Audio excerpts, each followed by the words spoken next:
আপনি যদি মনে করেন যে না আমার তো বয়স হয়ে গেছে, এই যুবক বয়স আছি আমি, সমস্যা নাই, বুড়া হয়ে গেলে আল্লাহর কাছে তওবা করব, এরকম মনোমানসিকতা আসে না? আর যুবক ভাইরা আসে না যে না এখনো তো ইয়াং, এখনো দাড়ি সাদা হয় নাই, এখনো তো দাড়ি সাদা হয় না, আরো অনেক দিন বাঁচবো, মরার আগে আল্লাহর কাছে কি করে নিব? তওবা করে নিব।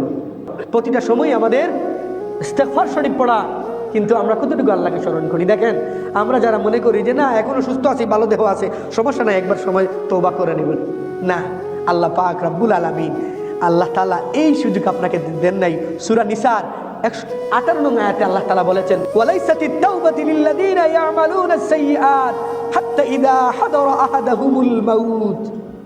ওয়ালাইসাতিত তাওবাতু, তওবা তাদের জন্য নয়, লিল্লাযিনা ইয়ামালুনাস সাইয়্যাত, যারা সব সময় খারাপ কাজ করে, হাত্তা ইযা হাদারা আহাদাহুমুল মাউত, যখন তাদের কাছে মৃত্যু উপস্থিত হয়ে যায় তখন তারা তওবা করে, তাদের জন্য তওবা নয়। কেন আমরা সাকরাতুল মাউতের মধ্যে পড়ি না?